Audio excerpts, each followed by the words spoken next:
Hi மக்களே, நான் கணேஷ். நீங்கள் பார்த்துருக்க சேனல் ரூபி 360. இன்றைக்கி நம்ம என்ன பார்க்கலாம் அப்படின்னா, psychology of money book review பண்ணலாம் அப்படின்னு ஒரு ஐடியா. ஸோ அதை பற்றி தான் பார்க்குறோம். ஸோ ஏன் மைண்ட் ரிலேட்டடாக பேசணும் அப்படின்னா, மைண்ட் தான் பேஸ் ஆக்சுவலி. நம்ம செல்ஃப் க்ரோத்தாக இருந்தாலும் சரி, பர்சனல் லைஃபும் சரி, அதே மாதிரி ஃபினான்ஸுக்கும் சரி, மைண்ட் பெரிய ரோல் ப்ளே பண்ணுது. ஸோ இதனால் மைண்ட் ரிலேட்டடாக நம்ம பேச வேண்டியது அவசியமாக இருக்குது. சும்மா ஒவ்வொரு வீடியோலையும் பேசுறதுக்கு பதிலாக இந்த மாதிரி புக் எடுத்து ரிவ்யூ பண்ணலாம் அப்படிங்கிறது ஐடியாவாக இருந்துச்சு. ஆத்தர் யார் அப்படின்னா, மார்கன் ஹவுசல் அப்படிங்கிறது தான் ஆத்தர். இவர் ஒரு ஜேர்னலிஸ்ட் மாரி. இப்போ ஹிந்து நியூஸ் பேப்பர்லாம் ஒப்பீனியன்லாம் எழுதுவாங்க இல்லையா? ஸோ அது மாதிரி இவர் வால் ஸ்ட்ரீட் ஜேர்னலில் ஃபினான்ஸ் ரிலேட்டடாக ஒப்பீனியன் எழுதுறாரு. இவர் 20 இயர்ஸாக இந்த ஃபீல்டில் இருக்கார். ஸோ இவர் இன்ட்ரோடக்ஷனில் 2 ரியல் இன்சிடென்ட்டை எடுத்து, ரியல் ஸ்டோரியை எடுத்து அதை கம்பேர் பண்ணி, நம்மளோட ஃபினான்ஷியல் ஹேபிட் எப்படி இருக்குது அப்படிங்கிறத பற்றிலாம் சொல்லிப்பார். அது என்னங்கிறத பார்ப்போம். ஃபஸ்ட்டு ஸ்டோரி யாரை பற்றினது அப்படின்னா, ரொனால்டு ஜேம்ஸ் ரீட் அப்படிங்கிறத பற்றியது. இவர் ஒரு சாதாரண ஆள் தான். இவர் ஒரு கேஸ் ஸ்டேஷனில் ஒர்க் பண்ணுறாரு. பெட்ரோல் போடுற ஒர்க் அந்த மாதிரி தான் பண்ணுறாரு. 25 இயர்ஸாக இந்த ஜாப் தான் அவர் பண்ணியிருக்காரு. ரிட்டையர் ஆன அப்புறம் ஒரு ஜெனிட்டராக வேலை செஞ்சுருக்காரு. இப்போ ஒரு மாலில் இல்லை டிபார்ட்மெண்ட் ஸ்டோர்ஸில் ஒர்க் பண்ணுறது, அங்கே போய் க்ளீனிங் அது மாதிரி ஏதாவது ஒர்க் பண்ணியிருக்காரு 17 இயர்ஸ் ஆஃப்டர் ரிட்டையர்மெண்ட். இவர் இறந்தது பார்த்திங்க அப்படின்னா 2014. ஏஜ் 92. ஸோ இவ்வளோ இவர் என்ன பண்ணியிருக்காரு அப்படின்னா, நார்மலான ஜாப் தான். அமௌண்ட் கொஞ்சம் கொஞ்சமாக சேர்த்திருக்காரு. ப்ளூ சிப் ஃபண்டில் அவர் போட்டிருக்காரு. ஸோ அந்த அமௌண்ட் பெருகி கடைசியில் அது எவ்வளோ அமௌண்ட்டாக மாறிடுச்சு அப்படின்னா, இந்திய மதிப்பில் சொல்லணும் அப்படின்னா 2014 48 க்ரோஸாக அது மாறி இருக்குது. $8 மில்லியன் அது. ஸோ அவங்களோட ஃபேமிலிஸ்க்குலாம் 2 மில்லியன் கொடுத்துட்டு, மித்ததை லைப்ரரி இருக்கும், அப்புறம் ஹாஸ்பிட்டலுக்கும் கொடுத்துட்டு இறந்தக்கப்புறம் தான் இதை கொடுத்துருக்காரு. ஸோ அதுக்கப்புறம் தான் நியூஸ் வெளியில் வந்திருக்கு 2015. ஸோ எப்படி இவ்வளோ அமௌண்ட் சேர்த்திருக்காரு அப்படின்னா, இது அந்த காம்பவுண்ட் எஃபெக்ட்டில் அது அதிகமாகிட்டே போகும். அதுக்கு நம்ம டிசிப்ளின்டாகவும் கரெக்டாக இன்வெஸ்ட் பண்ணி பேஷண்ட்டாக இருந்தால் போதும் அப்படிங்கிறது தான் இதோட கான்செப்ட். ஸோ இவர் ரொம்ப ஃப்ரூகலாக வாழ்ந்திருக்காரு. ரொம்ப ஒன்றும் பெரிய அமௌண்ட்லாம் கிடையாது. நார்மலாக தான் சம்பாதிக்கிறாரு. லேபர் ஒர்க் தான். செகண்ட் ஸ்டோரி யாருது அப்படின்னா, ரிச்சர்டு ஃபிஸ்கோன் அப்படின்னு சொல்லிட்டு. இவர் யார் அப்படின்னா, ஒரு பெரிய கம்பெனி, ஒரு இன்வெஸ்ட்மெண்ட் கம்பெனியில் சிஇஓவாக இருந்திருக்காரு. இவர் படிப்பெல்லாம் ஹார்ட்வேர்டில் முடிச்சிருக்காரு. நல்ல நாலேஜ் தான். ஃபினான்ஷியல் நாலேஜ் நிறையா இருக்குது. இவரும் ஒரு ஃபிலாந்த்ரபிஸ்ட் தான். ரொம்ப சப்போர்ட் பண்ணுறது, பீப்புளுக்கு ஹெல்ப் பண்ணுறது, அது மாதிரி ஃபினான்ஷியல் சப்போர்ட் பண்ணியிருக்காரு. ஆனால் இவர் என்ன பண்ணிட்டார் அப்படின்னா, ரொம்ப கொஞ்சம் க்ரீடில் பெரிய அமௌண்ட்டில் இப்போ மேன்ஷன் சொல்லுவாங்கள்ல, லார்ஜ் ஹவுசஸ் பில்ட் பண்ணி, அதோட மெயின்டெனன்ஸ் காஸ்ட்டே நீங்கள் பார்த்தீங்கன்னா $90,000 சொல்கிறாங்க அந்த டைமில். ஸோ அவ்வளோ பே பண்ணி அவர் ரொம்ப லக்ஸுரியாக லேவிஷாக வாழ்ந்திருக்காரு. கணக்கெல்லாம் கரெக்டாக தான் போட்டிருப்பாங்க. ஸோ நல்ல ஸ்கில்டு, ஃபினான்ஷியல் நாலேஜ் இருக்குது. ஸோ அதனால் நான் இந்த ரிஸ்க் எடுக்கிறேன் அப்படிங்கிற மாதிரி, இல்லை நான் இதை மாதிரி லேவிஷாக வாழ்கிறேன் அப்படின்னு சொல்லி அந்த டைமில் அதை கால்குலேட்லாம் கரெக்டாக தான் பண்ணுவாங்க. அன்எக்ஸ்பெக்டடாக என்ன ஆயிடுச்சு அப்படின்னா, 2008 கிரைசிஸ் வந்தது இல்லையா? ஸோ அதில் இவர் டிஃபால்ட் ஆகிட்டார். அந்த வீடெல்லாம் விற்கிற மாதிரி போய் அவர் நிலமை ரொம்ப மோசமாக போயிடுச்சு. ஸோ அதையும் இந்த 2015 நடந்த கதையும் கம்பேர் பண்ணி தான் ஆத்தர் எழுதியிருக்கார். நான் என்ன சொல்கிறேன் அப்படின்னா, இது அவ்வளோ பெரிய எக்ஸாம்பிளாக இல்லை வேறு ஒரு நாட்டில் நடந்த அந்த மாதிரி எடுக்கணும்னு அவசியம் இல்லை. இப்போ நம்மளை சுற்றி சர்க்கிள் எடுத்தால் நமக்கு இன்னும் கொஞ்சம் பெட்டராக புரியும். இப்போ நம்ம பேரண்ட்ஸ் ஏஜில் இருக்கவங்க பாருங்கள், சீனியர்ஸ் ஏஜில் இப்போ ஒரு 50 இயர்ஸ் 60 இயர்ஸ் இருக்காங்க அப்படின்னா, அவங்க 25 30 இயர்ஸில் வளர்ந்து வரும்போது இதே மாதிரி ஒரு நார்மல் ஜாபில் தான் இருந்திருப்பாங்க. எல்லாம் லேபர் ஜாப் தான். இப்போ வெல்டிங்கு, அது மாதிரி கார்பெண்டர் பண்ணுவாங்க. வேறு என்ன இருக்குது, டெய்லரிங் ரெகுலராக பண்ணி இது பண்ணுவாங்க. அப்புறம் மில்லுக்கு போகிறது. ஸோ இது மாதிரி ஜாப்ஸ் தான் செஞ்சுருக்காங்க. இதே மாதிரி தான் இவர் இங்கே ஜாப் செஞ்சுருக்காரு. அது மாதிரி ஷார்ட் அமௌண்ட்டு தான் வச்சுருப்பாங்க. ரெகுலராக சாப்பிட்றதுக்காகவும், அதுக்கப்புறம் என்னென்ன இதெல்லாம் செய்யணுமோ என்ஜாய் பண்ணுறது, அதில் என்ன முடியுமோ அதில் என்ஜாய் பண்ணுறோம். அதுக்கப்புறம் அந்த அமௌண்ட்டை சேர்ப்பாங்க. ஒரு கொஞ்சம் அமௌண்ட்டு தான் சேர்ப்பாங்க. அது பெருசாலாம் இருக்கவே இருக்காது. ஆனால் அது கரெக்டாக அவங்களுக்கு தெரிஞ்ச இன்வெஸ்ட்மெண்ட் என்னவோ அதில் தான் பண்ணுவாங்க. ரொம்ப சூப்பராக அப்படியே ஃபினான்ஷியல் நாலேஜ்லாம் வச்சு, அப்படி நான் போய் இதில் போடுறேன், பாண்டில் போடுறேன், அதை கற்றுக்கிறேன், இதை கற்றுக்கிறேன், அதெல்லாம் எதுவுமே இல்லை. ஸோ எங்கள் வீட்லேயே உட்பட பெரும்பாலும் இன்வெஸ்ட் பண்ணது என்னென்னா ஆர்டி. போஸ்ட் ஆஃபீஸில் ஆர்டின்னு இருக்கும். இப்போ நம்ம சிப்புன்னு சொல்லி போடுறோம் இல்லையா? ஸோ அது மாதிரி ஒரு ₹1000 ₹500 இவ்வளோ தான் போடுவாங்க.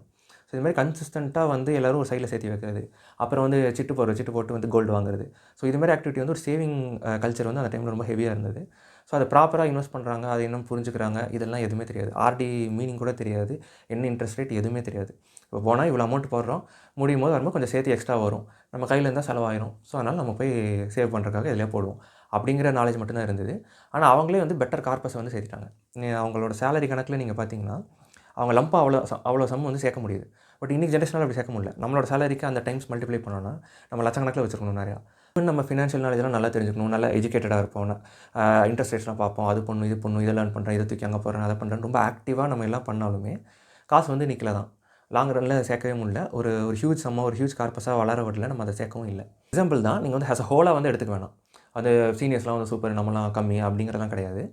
இந்த எக்ஸாம்பிளில் இப்போ ரிச்சர்டுக்கு பதிலாக நம்ம நம்மளை ரீப்ளேஸ் பண்ணிக்கணும். ஏன்னா ஹீஸ் ஹார்ட்வேர் ஸ்கில்டு, பட் க்ரீட்னால எமோஷனை ரெகுலேட் பண்ணாதனால இந்த மாதிரி லாஸ் ஆகிடுச்சு. இப்போ இந்த பக்கம் இருக்க ஜெனிட்டரை வந்து நீங்கள் எடுத்திங்கன்னா, நம்ம ரொனால்டோ எடுத்திங்கன்னா அவங்க வந்து பேரண்ட் ஏஜில் இருக்கவங்க மாதிரி கொஞ்சம் பொறுப்பாக இல்லை பொறுமையாக பேஷண்ட்டோட கன்சிஸ்டண்ட்டாக ஒர்க் பண்ணியிருக்காங்க, டிசிப்ளின்டாக அப்படின்னு சொல்லி நீங்கள் வச்சுக்கலாம். இன்னொரு ஆங்கிள்லேருந்து அவர் கவர் பண்ணுறாரு. மெடிக்கல் ஃபீல்டையும் ஃபினான்ஸ் ஃபீல்டையும் இது பண்ணி சொல்கிறாரு. இப்போ ஒரு சர்ஜன் வந்து பெட்டராக ஆப்ரேட் பண்ணணும் அப்படின்னா அவங்க அதில் மறுபடியும் அதில் லேர்ன் பண்ணி எக்ஸல் பண்ணுறது மூலிமா, அந்த டெக்னிக்கல் ஸ்கில்லை வந்து அவங்க எக்ஸல் பண்ணுறது மூலிமா அது இன்னும் பெட்டராக வந்து வந்துடலாம். ஸோ மெடிக்கல் ஃபீல்டு அவர் எப்படி கம்பேர் பண்ணுறாரு அப்படின்னா நல்லா டெவலப் ஆகிருக்கு, அதோட இம்பாக்ட்டும் இருக்குது. அது டெவலப் ஆகிருக்குன்னா அதோட இம்பாக்ட்டும் இருக்குது. முன்னாடி வந்து 1940s வந்து 32 தான் ஆவரேஜ் லைஃப் எக்ஸ்பெக்டன்சி இருந்துச்சு. இப்போ வந்து 72, 80 ஆகுது. எனக்கு தெரிஞ்சு இங்கே 85, 90 அது மாதிரிலாம் நம்ம பார்த்துருப்போம். இப்போ நம்மலாம் போகும்போது இன்னும் அது வந்து அதிகமாகிடும். ஸோ அந்தளவுக்கு ஃபீல்டு வளர்ந்த அளவுக்கு அதோட இம்பாக்ட் வந்து பீப்புள்கிட்டையும் அது இருக்குது. ஈவன் வந்து நம்ம இப்போ நிறையா டிசீஸ்லாம் வந்து இதெல்லாம் இதுவாக இருந்தாலும் டெத்து வந்து டிலே ஆகிருக்கு. ஸோ இதே மாதிரி ஃபினான்ஷியல் செக்டாரும் பெட்டராக க்ரோ ஆகிருக்கு. இப்போ பிரின்ஸ்டன் யூனிவர்சிட்டிலாம் வந்து ஃபினான்ஷியல் இன்ஜினியரிங் ஒன்று இருக்குது. அந்த டிகிரி தான் வந்து அது வந்து ரொம்ப பிரபலமாக பேசப்படுது. நிறைய ஃபினான்ஷியல் இன்ஸ்ட்ருமெண்ட் வந்துருச்சு, டெக்னிக்ஸ் வந்துருச்சு, ஸ்ட்ராட்டஜிஸு, நியூ கான்செப்ட் சொல்கிறோம். நிறைய பார்த்தாலே இப்போ ஈஸியாக நீங்கள் ஃபினான்ஷியல் நாலேஜ் படிக்கணும்னா ஈஸியாக எடுத்துடலாம். ஸோ அந்தளவுக்கு வந்துமே ஆனால் ரிசல்ட்ஸ் பார்த்திங்கன்னா இம்பாக்ட் ஆனால் அவ்வளோ எஃபெக்டிவாக வரல. எல்லாருக்கும் வந்து கடன்லாம் குறைஞ்சிருச்சானா குறையல, எல்லோரும் பணக்காரங்களாகிட்டோமானா ஆகலை. ஸோ இந்த ட்ரான்ஸ்ஃபர்மேஷன் ஏன் நடக்கலை அப்படின்னா மைண்ட் வந்து அங்கே ரோல் ப்ளே பண்ணுது அப்படிங்கிறத அவர் சாஃப்ட் ஸ்கில்ஸ் அப்படின்னு சொல்கிறாரு. ஏன்னா ஃபினான்ஷியல் சப்ஜெக்ட்டில் நம்ம எவ்வளோ பொறுமையாக இருக்கோம், எவ்வளோ பேஷண்ட்டாக இருக்கோம், செலவு வரும், அதெல்லாம் எப்படி மேனேஜ் பண்ணுறோம், ப்ரெஷர் எப்படி மேனேஜ் பண்ணுறோம், ரிஸ்க் எடுக்கிறதுல எவ்வளோ பேலன்ஸாக இருக்கும், எவ்வளோ ஸ்டேபிளாக இருக்கும் அப்படிங்கிறதுலாம் முக்கியம். So emotional control, emotional regulation இது 2 முக்கியமாக வந்து இருக்குது. ஸோ இதெல்லாம் வந்து அவர் சாஃப்ட் ஸ்கில்ஸ் அப்படின்னு சொல்கிறாரு. அதனால் அந்த ட்ரான்ஸ்ஃபர்மேஷன் வந்து நான் பார்க்கல இவ்வளோ வருஷத்தில் அப்படின்னு சொல்லி எக்ஸ்பிளைன் பண்ணுறாரு. ஸோ இதை படிச்சுக்கும்போது எனக்கு என்ன தோணுச்சு அப்படின்னா, நமக்கு ஈஸியாக ஒரு இது வந்து தெரியும். சின்ன வயசுலேயே அந்த கதை சொல்லியிருப்பாங்க. இந்த ராபிட் வெர்ஸ் டார்டாய்ஸ் கதை வந்து நமக்கு தெரியும். ஸோ அது என்ன அப்படின்னா, இப்போ ரேஸ் போய் ரீச் பண்ணணும். அப்போ யார் வந்து ரேஸ் ரீச் பண்ணுறாங்களோ அவங்க தான் வின்னுனா, யார் ஃபாஸ்ட்டாக வர்றாங்களோ அவங்க தான் ஸ்கில்டு இந்த இடத்துல மட்டும். நீங்கள் உடனே ஏதாவது ஒரு கம்பேரிசன் வந்ததுன்னா, அது உங்களை எடுத்து போட்டு நீங்கள் லைஃப்லேயே நம்ம அப்படி தான் அப்படின்னு நினச்சிக்க வேண்டாம். அந்த பர்டிகுலர் இன்சிடென்ட்டில் இல்லை அந்த இப்போ ஃபினான்ஸில் மைண்ட் ஓரியன்டாக மட்டும் நீங்கள் அப்படி யோசிக்கிறீங்க. இப்போ வேறு ஒரு மேட்டர் ஏதாவது எடுத்தோம்னா அதில் மைண்ட் ஓரியன்டாக பெட்டராக கூட யோசிக்கலாம். ராபிட்டாக இருக்கலாம் சில டைம் வந்து டாட்டாஸாக இருக்கலாம். அது மாதிரி வந்து எடுத்துக்கலாம். இந்த இடத்துல நம்ம வெறும் ஃபினான்ஸ் வச்சு அந்த கண்டெக்ஸ்க்குள்ளே மட்டும் தான் நம்ம பேசுகிறோம். யார் ஃபாஸ்ட்டாக வராங்களோ அவங்க தான் டேலண்டட் ஸ்கில்டு அப்படிங்கிறதுனால ராபிட் தான் வந்து ஃபாஸ்ட்டாக ஓடும். அப்போ ராபிட் தான் வந்து ஜெயிக்கணும் கணக்குப்படி பார்த்தா. ஆனால் டாட்டாய்ஸ் வந்து ஸ்லோவாக போய் ஜெயிச்சிடும். ராபிட் போய் அங்கே ரெஸ்ட் எடுத்துரும், இல்லை கரெக்டாக பாத்தில் போகாமையோ இருக்கிற மாதிரி பார்த்துருப்போம். இது ஏன் இப்படி நடக்குது அப்படின்னா, டாட்டாய்ஸ் வந்து அன்ஸ்கில்டு, அதனால் போய் ரீச் பண்ண முடியறது கஷ்டம். அது வந்து ஸ்பீடாக போகலை. ஆனால் அது வந்து ஸ்லோவாக போய் என்னால் முடிஞ்சதை நான் செய்கிறேன் அப்படின்னு பண்ணுறதுனால ரொம்ப வந்து நான் ஆக்டிவாக நான் பார்ட்டிசிபேட் பண்ணுறேன், இப்படி பண்ணிடுவேன் அப்படி பண்ணிடுவேன் அப்படின்னு யோசிக்கிறது வந்து குறைவாக இருந்திருக்கு. அங்கே வந்து கொஞ்சம் ஈகோ வந்து கொஞ்சம் டவுனாக இருக்குது. அவங்க வந்து அந்த ஆக்டிவிட்டி மட்டும் கரெக்டாக செஞ்சுட்டே இருக்காங்க.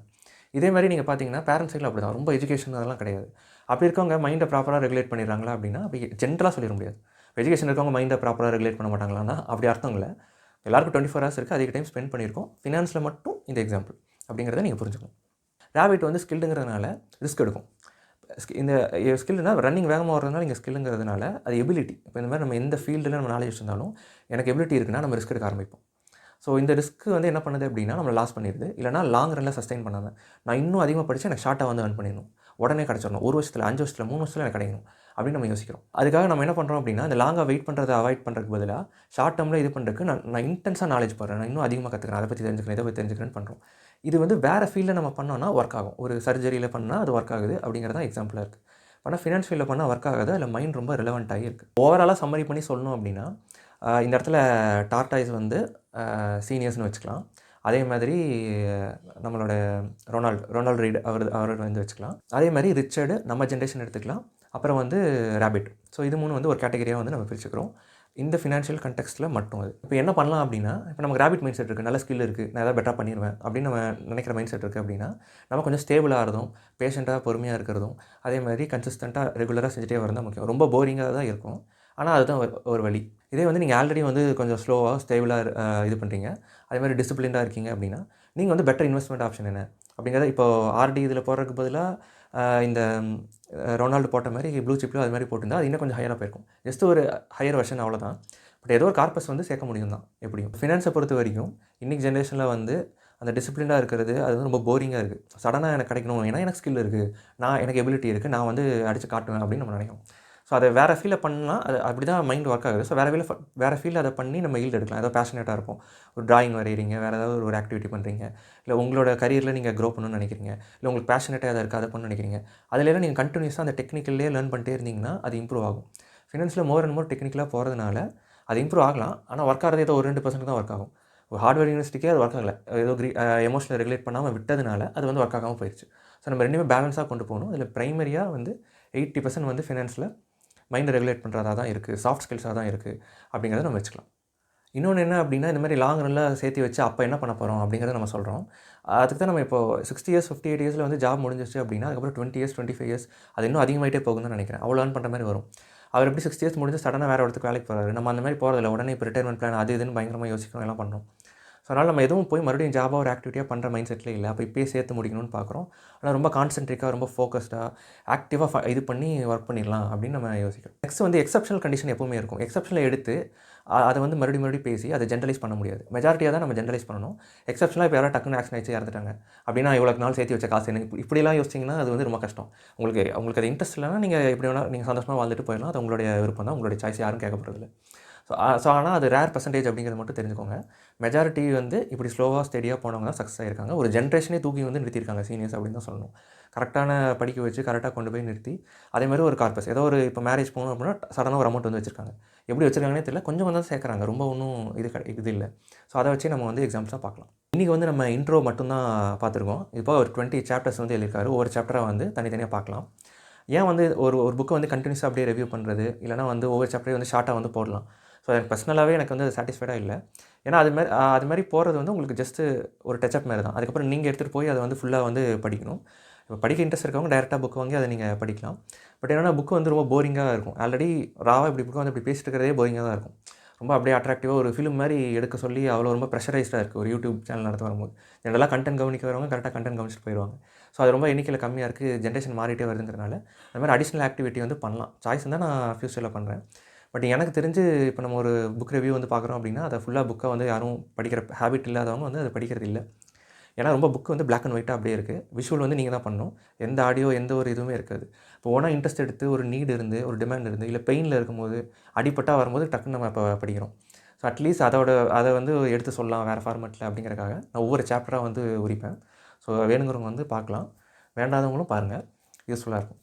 இந்த கோயிங் லாங் தான் இங்கே பேசுச்சு. ஏன்னா அவரோட ஏஜ் வந்து 92 இயர்ஸ். நம்ம லாங்காக போகிறது, லாங்காக யோசிக்கிறது, லாங் வீடியோஸ் பார்க்குறது, கம்ப்ளீட்டாக ஒரு புக்கை படிக்கிற வரைக்கும் பொறுமையாக இருக்குது. ஸோ இந்த மாதிரி இதெல்லாம் வந்து குறைஞ்சிட்டே வருது. ரொம்ப ஷார்ட்டாக எனக்கு சடனாக வேணும், எனக்கு உடனே வேணும், நான் போய் இப்போ அதை போய் ரீச் பண்ண போகிறேன், அதை பண்ண போகிறேன், இதை பண்ண போகிறேன்னு நம்ம ஸ்கில்லை வச்சுட்டு ரொம்ப ஆக்டிவாக இதுவாக யோசிக்கிறோம். பட் மைண்டில் நம்ம டெவலப்மெண்ட் வந்து ரொம்ப கம்மி தான். சின்ன வயசுலேருந்தே அதை பற்றின தனி இதுவும் இல்லை, இம்ப்ரூவ்மெண்ட்டும் ரொம்ப கம்மி தான். மோர் அண்ட் மோர் இது மாதிரி செய்கிற ஆக்டிவிட்டீஸ் ரொம்ப ஷார்ட் இதுவாக வீடியோஸாக போடுறது, இதெல்லாம் நம்மளை எப்படி மாற்றுது அப்படின்னா ரொம்ப ஸ்ட்ரெஸ்ட் அவுட்டாக, ரொம்ப இமிடியேட்டாக எல்லாமே கிடைக்கணும் அப்படிங்கிற மாதிரி மாற்றுது. இது ரொம்ப டேஞ்சரும் கூட. பட் நான் பர்சனல் ஒப்பீனியனில் அதை சொல்ல வரல. ஃபினான்ஷியலாகவே அது இம்ப்ரூவ்மெண்ட்டாக எதுவும் வராது. அதுலேயே அது டேஞ்சர் தான். இப்போ டீட்டெயிலாக யாரும் புக்கு படிக்கிறது இல்லைங்கிற மாதிரி தெரியுது. ஸோ அதனால் நான் சாப்டராக எடுத்து போகிறத நான் ட்ரை பண்ணுறேன். ஏதோ லேர்ன் பண்ணுறோம், அதை வந்து நம்ம ஞாபகம் வச்சுக்கிறோம், அதை நம்ம புரிஞ்சுக்கிறோம், நம்ம ஸ்கில்டு நம்ம உடனே நினச்சிக்கிறோம். அதை நீங்கள் இம்ப்ளிமெண்ட் பண்ணி அதை நீங்கள் ஈல்டு எடுத்தால் மட்டும்தான் சுற்றி இருக்கவங்களுக்கே தெரியும். சுற்றி இருக்கவங்கன்னா உங்களை தவிர எல்லாருமே சுற்றி இருக்காங்க தான். ஸோ அப்போ சுற்றி இருக்கவங்களை எப்படி பார்ப்பாங்கன்னா, நீங்கள் இந்த ரிசல்ட்ஸ்லாம் நீங்கள் பண்ணாமல் எப்படி இருக்கீங்களோ நார்மலாக தான் உங்களை ட்ரீட் பண்ணுவாங்க. ஆனால் நம்ம மைண்டில் வந்து ஒரு காம்ப்ளெக்ஸாக லேர்ன் பண்ணியிருப்போம், ஏதாவது ஒன்று அப்ளை பண்ணணும்னு யோசிச்சிருப்போம். ஆனால் பண்ணாமல் இருந்திருப்போம். அந்த ட்ரான்ஸ்ஃபர்மேஷன் இருக்காது, அதுலேருந்து ரிசல்ட்ஸ் வந்திருக்காது. ஸோ நம்ம எப்படி நினைப்போம், நம்மளை ஹையாக ஃபீல் பண்ணுவோம். ஸோ என்னை வந்து இப்படி ட்ரீட் பண்ணணும் அப்படின்னு நம்ம யோசிப்போம். ஆனால் ஆக்சுவலாக என்ன நம்ம வெளிப்படுத்தியிருக்கோமோ அப்படி தான் நம்மளை ட்ரீட் பண்ணுவாங்க. இந்த மிஸ்மேட்ச் வந்து நடக்கும். இது வந்து நாலேஜை வச்சுக்கிட்டு இந்த மாதிரி இம்ப்ளிமெண்ட் பண்ணாமல் யோசிக்கிறவங்களுக்கு. இன்னொன்று என்ன அப்படின்னா, அந்த ஃபீல்டில் நமக்கு நாலேஜ் இல்லைனாலுக்குள்ள நம்ம வந்து ஹையாக ஃபீல் பண்ண முடியும். ஒரு டெலியூஷனாக நம்ம ஆயிரும். எனக்கு இது தெரியும், அது தெரியும். நம்ம வேறு விஷயத்தில் ஏதாவது நாலேஜ் வச்சுருப்போம். சம்மந்தமே இல்லாத வேறு ஒரு ஃபீல்டில் வந்து எனக்கு தான் இவ்வளோ ஸ்கில் இருக்கே, நான் ஒரு காம்ப்ளெக்ஸான ஒரு கஷ்டமான விஷயத்தை லேர்ன் பண்ண ஆள் தான், எனக்கு அதில் அவ்வளோ ஸ்கில் இருக்குது, இவ்வளோ ஸ்கில் இருக்குன்னு சொல்லி இந்த ஹியூமன் ஈகோ வந்து வேறு ஒரு விஷயத்தில் நமக்கு எதுவுமே தெரிலங்கிறத வந்து அந்த யதார்த்தத்தை வந்து புரிஞ்சுக்க விடாது. ஸோ அதுலேயும் நம்ம எல்லாத்துலேயுமே நம்ம எக்ஸ்பெக்ட் பண்ணுவோம். எனக்கு இதில் கிரெடிட் வேணும், அதில் கிரெடிட் வேணும்னு சொல்லி நம்மளை வந்து நம்ம ரொம்ப ஹையாக நம்ம எப்படி ஆகணும், எப்படி ஆக போகிறோம், இல்லை என்னெல்லாம் கற்று வச்சுருக்கோமோ அது மாதிரி வச்சு தான் நம்மளை எல்லோரும் ட்ரீட் பண்ணணும் அப்படின்னு நினைக்கிறோம். ஆனால் அது நேரத்தில் நம்ம என்ன இம்ப்ளிமெண்ட் பண்ணி இம்பாக்ட் க்ரியேட் பண்ணியிருக்கோமோ, சேஞ்சஸ் பண்ணியிருக்கோமோ அதுதான் வெளியில் தெரியுங்கிறதுனால அப்படி தான் நம்மளை ட்ரீட் பண்ணுவாங்க. இதனால் ப்ராப்ளம்ஸ் வந்து ஹெவியாக வந்து போகும். இது பர்சனல் க்ரோத்லேயே போகும், நம்ம ஃபினான்ஸில் வந்து கண்டிப்பாக இது வந்து போகும். ஸோ மோர் அண்ட் மோர் நீங்கள் ஒரு ஷார்ட்ஸ் வீடியோ வந்து சடனாக பார்த்துட்டே வரீங்க அப்படின்னா, அதுவும் டிஃப்ரெண்ட்டாக ஒரு ப்ரொஃபைலில் போய் கண்டினியூஸாக அது ரிலேட்டட் ஷார்ட்ஸ் பார்க்குறக்கே வந்து ரொம்ப கஷ்டமாக இருக்குங்கிறது தெரியுது. ஸோ டிஃப்ரெண்ட்டாக ஷார்ட்ஸ் பார்க்கணும். அது என்டர்டெயின்மெண்ட்டாக உள்ளே போய் நீங்கள் பண்ணுறீங்கன்னா அது ஓகே. நீங்கள் 8 மணி நேரம் வேறு ஒர்க் பண்ணுறீங்க, நான் என்டர்டெயின்மெண்ட்காக தான் பண்ணுறேன்னா அது okay. But that is also not ஓகேங்கிறதுலாம் வந்து ப்ரொஃபஷனல் வந்து நீங்கள் கேட்டுக்கோங்க, அது எப்படி வந்து எஃபெக்ட் பண்ணுது அப்படின்னு. பட் நீங்கள் என்ஜாய் பண்ணணும்னா ப்ராப்பராக வேறு ஏதாவது என்ஜாய்மெண்ட் பண்ணிடுங்க. இது மாதிரி போகிறது வந்து ரொம்ப அடிக்ஷனாக வந்து போகும் கண்டிப்பாக. மோர் அண்ட் மோர் நீங்கள் யூ ஃபீல் ஹை. ஒரு மணி நேரம் ஒரு 30 ஷார்ட்ஸ் பார்க்குறீங்க அப்படின்னா நிறைய எனக்கு தெரிஞ்சிருச்சு அப்படிங்கிற ஃபீல் தான் வரும். நீங்கள் செஞ்சு பார்க்கும்போது நிறைய டவுட்ஸ் வரும், செய்யவே முடியாது. அதை நீங்கள் டீட்டெயில்டாக படித்ததாக தான் அதை இம்ப்ளிமெண்ட் பண்ணவே முடியும். ஸோ சிமிலர் பிஹேவியர் தான் ஃபினான்ஸ்லேயும் வருது. எனக்கு ஸ்கில் இருக்குது, நான் ஆக்டிவாக பண்ணிடுவேன், எனக்கு எழுத படிக்க தெரியும், நான் பெட்டராக இது பண்ணிடுவேன்னு சொல்லி மோர் அண்ட் மோர் அதில் ஒர்க் பண்ணுறதுனால ஃபினான்ஸ் ஃபீல்டில் வந்து பெரிய லெவலில் வந்து போகவே முடியாது. ஒரு ப்ரொஃபஷனுக்கே இதான் நிலமை அப்படின்னா, நீங்கள் உங்களோட ஈகோவையோ, உங்களோட இன்டெலிஜென்ஸையோ வச்சு நான் உடனே இது பண்ணுறேன் அப்படின்னு போகாமல், கொஞ்சம் டிசிப்ளின்டாக போரிங்காக இருந்தாலும் அது பாட்டுக்கு மறந்துட்டு அப்படியே விடுறது தான். அது சின்ன அமௌண்ட்டாக இருந்தால் கூட அது அவ்வளோ பெருசாக ஒரு ஃபிலாந்த்ரபிஸ்ட்க்கு ஈக்குவலாக வந்து ஒரு நார்மல் லேபர் வந்து கொடுத்துட்டு போகிறாரு சமூகத்துக்கு. இந்த புக்கோட சாப்டர்ஸ்லாம் வந்து நான் பிளேலிஸ்ட்டாக வந்து அடுத்தடுத்து ஆட் பண்ணுறேன். ஸோ வீக்லி ஒன்ஸ் இல்லைனா ஒரு 2 வீடியோக்கு ஒரு வீடியோ வந்து இதை போட பார்க்குறேன். ஒரு 20 சாப்டர்ஸ் முடிக்கணும்னா ஒரு 3 மந்த்ஸ் 5 மந்த்ஸ் அந்த மாதிரி ஆகும்னு வச்சுக்கோங்க. நீங்களா இன்ட்ரெஸ்ட் எடுத்து புக்கு படிக்கிற ஹேபிட் இருக்குது அப்படின்னா நீங்களா படிக்கணும்னா படிக்கலாம். பட் ஸ்லோவாக இந்த மாதிரி போனாலும் ஒன்றும் பிரச்சனை இல்லை. நீங்கள் வந்து அந்த புக்கை ஸ்பீடாக முடிக்கணும், புக்கை ஸ்பீடாக முடிச்சு உங்களுக்கு அவார்டு ரிவார்ட்லாம் யாரும் எதுவும் தரப்போகிறதில்ல. ஜஸ்ட்டு நீங்கள் கம்ப்ளீட்டான ஃபீல்டுக்கு ஒரு ரிவார்டு வரும் பிரெயினில். அவ்வளோதானே தவிர அதை நீங்கள் ட்ரான்ஸ்ஃபார்ம் பண்ணி அதை எப்படியோ யூட்டிலைஸ் பண்ணி அதை இம்பாக்ட் க்ரியேட் பண்ணணும். அப்போ தான் அது யூஸ்ஃபுல். ஸோ ஸ்லோவாக போகிறதுனாலலாம் ஒன்றும் பிரச்சனை இல்லை. நீங்கள் என்ன சாப்டர் படிக்கிறீங்க இது ரொம்ப மைண்ட் ஓரியன்டாக இருக்குது. It takes more years to implement. So அதெல்லாம் புரிஞ்சுட்டு ரொம்ப எக்ஸ்பெக்டேஷன்லாம் லோவாக குறைச்சிட்டு இதை வச்சு நான் என்ன இம்ப்ளிமெண்ட் பண்ண முடியும் அப்படிங்கிறத அதான் வந்து நம்ம வந்து பார்க்கலாம். இந்த வீடியோ அவ்வளோதான். உங்கள் நேரத்துக்கு நன்றி.